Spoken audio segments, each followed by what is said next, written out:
Hello students, in our previous lecture we started with the lesson soil. So we discussed what is soil or how does the soil gets formed. So also we learned about the contents of a soil. So can you revise what are the contents of a soil? Yes, the soil contains stones, that is gravel. It contains clay, it contains sand and it contains humus. So soil is a mixture of stones, clay, sand and humus. Today we are going to discuss the next points of this lesson. So the point for today's discussion is types of soil. So students, the soil present everywhere is not the same. Its properties are different. Its color also differs. So on the basis of its properties and colors, the soil is differentiated or grouped into three types. Namely, clay soil, sandy soil and loamy soil. So today we are going to discuss all these types of soil in details. First we will discuss about the clayey soil. From the name itself we come to know that the clayey soil, it means that most part of the clayey soil includes clay. So also the size of the soil particles in clayey soil is very small, and this soil is smooth and sticky. So when you take clay soil into your hand, you will have a smooth texture or a soft feeling. So it is not very hard, but it is very smooth and sticky. Sticky means it gets stick to your fingers, to your hands.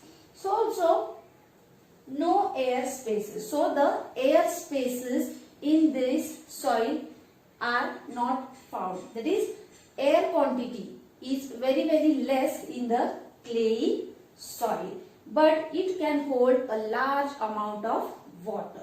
So the clayey soil is having less air but large amount of water, and because of the greater water holding capacity, it is sticky, and since it is sticky, it is used by the potters. Now what are these potters? Potters are the people who prepare toys, pots and vessels from the soil. So since this clay soil is smooth and sticky, it is used by the potters to prepare all such toys, vessels and pots. So these were the characteristics of the clayey soil. Now we will move towards the sandy soil. When we read out the name, we come to know that this soil has most of sand in it, and so the name is given sandy soil. So what are the characteristics or properties of the sandy soil? Sandy soil has lot of air spaces. So lot of air is contained in the sandy soil, and the particles of soil in this sandy soil are larger in size. Also, this sandy soil does not have a great capacity of holding water. It has lot of air spaces. It means it can hold lot of air, but it cannot hold lot of water in it. And so only a few trees and crops which can sustain or which can grow in less quantity of water only can be grown in the sandy soil.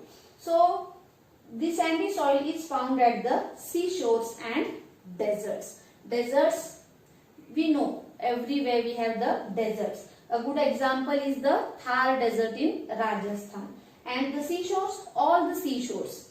Near all the seas we have the seashores. So sandy soil is found at the seashores and in the desert areas.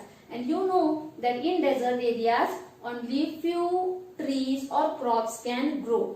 Namely, I can tell you about cactus. Cactus is a plant which can grow with less water. So it is found in the deserts. So also we have date palms. Then we have kikar tree. these kikar tree, date palms, they require very less water for their survival, for their growth. So they can easily grow in the desert areas or sandy soil. Okay, the next is about the loamy soil. Now what is this loamy soil? This loamy soil contains both sand and clay. So what is the main property of the characteristic of loamy soil? The loamy soil includes both these soils, that is the clayey soil and the sandy soil. So the properties or qualities of both the soils are included in the loamy soil. That is, it has a greater capacity of holding water as well as holding air, and also humus is present in the loamy soil. I have told you what is humus. Yes. So humus is the remains of dead plants and animals which gets mixed with the soil. And when this humus gets mixed with the soil, it makes the soil fertile. And this loamy soil contains humus. And so this loamy soil is very good for growing of plants. All types of trees, plants, crops can grow in a good condition in the loamy soil. So these are the three types of soils. The first is clay soil, the second is sandy soil, and the third is loamy soil. Now we will see the uses of soil. So students, soil is very essential for the plants, animals and human beings as well. So now we will discuss how is this soil useful for the plants. All plants grow in soil. We all know that the plants, the trees, all types of crops, they grow in the soil. Yes, there are few exceptions.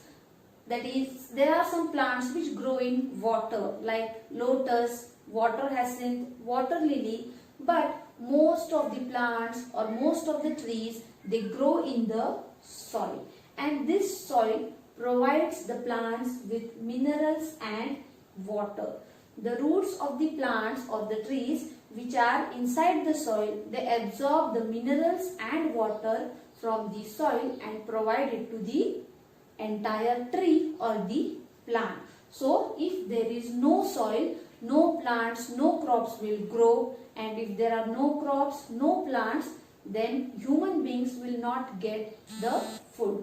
So the human beings are indirectly depending on the soil for the food, that is the plants, trees and crops. So also soil is home to many insects and animals. There are various insects and animals on this land which have their homes in the soil, like ants. Where do the ants live? The ants live in the holes which are made in the soil. So ants have their houses in the soil itself. The next are snails. Do you know snails? The snails also live in the soil itself. The next are earthworms. So what are earthworms? Earthworms are called as the farmers' friends. Do you know why they are called as farmers' friends? Because these earthworms, they dig tunnels, or you can say they dig holes into the soil and they turn the soil upside down. And because of this, the humus present at the topmost layer gets mixed with the soil and it increases the fertility of the soil. And this fertile soil is good for the growth of the crops. And so earthworms are called as farmers' friends. These earthworms also live in the soil. The next is a rat. So where does the rat live? The rat makes a hole in the soil and it lives in the soil. The next is rabbit. So where do the rabbit live?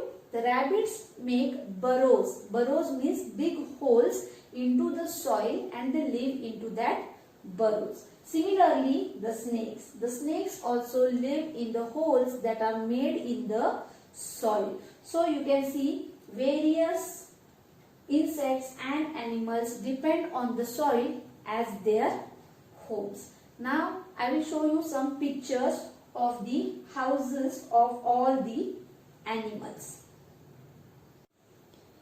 Look at this picture. So what is shown here?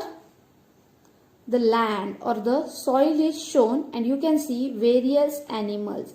The ant, it lives in the soil. You can also see a rat who has made a hole into the soil and it lives there. Also you can see the snake.